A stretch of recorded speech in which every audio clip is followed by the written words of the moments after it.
We look at Messerfechten as presented by Albrecht Dürer. This is the Kitsune clan, a group of sword enthusiasts who like cosplay, reenactment, and historical martial arts. If you have similar interests, feel welcomed.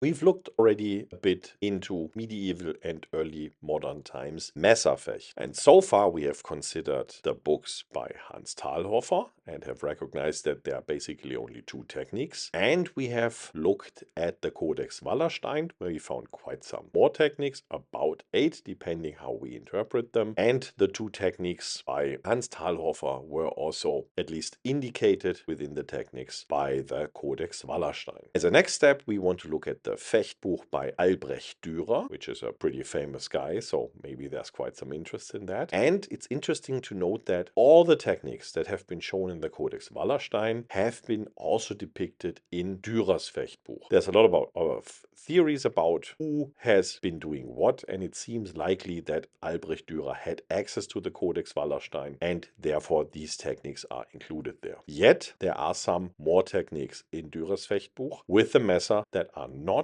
in Hans Talhoffer's books and are also not part of the Codex Wallerstein. And today we start out with the first two of these. After looking at the Codex Wallerstein, we have pointed out that we probably have the full set of figure 4 disarms. At least we have the indication of 4 different principles for figure 4 disarms. But we also noted that we lack the chicken wing disarms. And therefore it's especially interesting to note that the first two new plays that we find in Albrecht Dürer Fechtbuch, so that are new in the sense of they did not appear in the Codex Wallerstein, are in fact chicken wing type disarms. The first one is a very simple one. Simple in the sense we take a half sword position, the opponent attacks in angle 1, we receive the attack with half sword with a Wacht-like position, redirect the force into a Pflug-like position, then use the tip of the own Messer to hook in between the Messer of the opponent and his hand. We continue the circular motion that we already started and can finally disarm the opponent. This technique we usually term circle 1 or one circle. This is our first technique that we usually teach when it comes to disarms, and we have used it in a variety of different instances, for example with the sword in half sword position. I will link some videos below where we see this exact motion. Apparently this is very effective. It employs the idea of redirecting the force without any unnecessary movements. It's very well known in quite a number of different martial arts. We have this disarm in Filipino martial arts, we have it in Japanese stick fighting. It should not be a surprise that we see it also in European Messerfechten. And as I said, this is now an example for a chicken wing disarm, so where the weapon of the opponent is circled clockwise and disarmed with the blade facing down, while in the figure 4 disarms we have an anti-clockwise motion for the disarm and the blade starts facing upwards. Half sword positions make it easier for beginners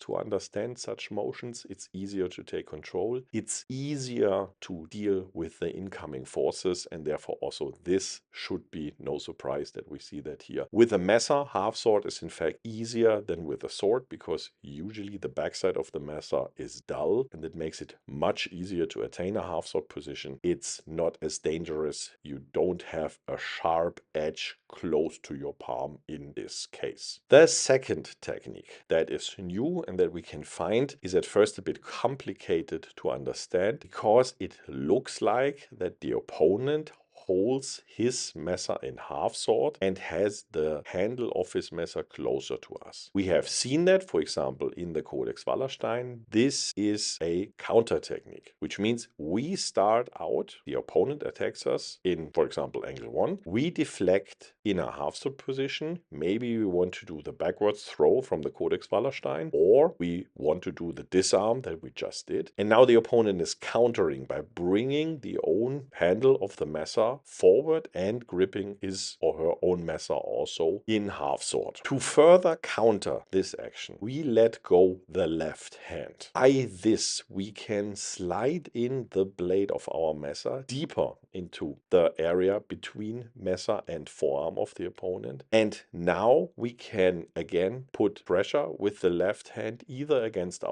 own blade or against the hand of the opponent or against the elbow of the opponent. That means the overall motion is still the same as we just saw. It's still a one circle, it's still a chicken wing disarm, but we are no longer in half sword, but so to say in normal hold, and we support with the left hand. In other words, this is a very logical variation of the last technique where we had performed the disarm in half sword. Here we have now the normal sword hold, so to say. The entrance seems a bit complicated because the opponent is depicted in half sword. This is of course also applicable in many other situations where the opponent has the weapon in a normal hold. And again, we had already quite some videos with swords or with sword and knife where we applied this very technique for disarm. Also, for example, with a Ba Cham Dao, so the double knives from Wing Chun Kung Fu, we can perform such a technique for disarming. Already with these two techniques, the Fechtbuch by Dürer expands our possibilities with the Messerfechten quite a bit. I had pointed out the lack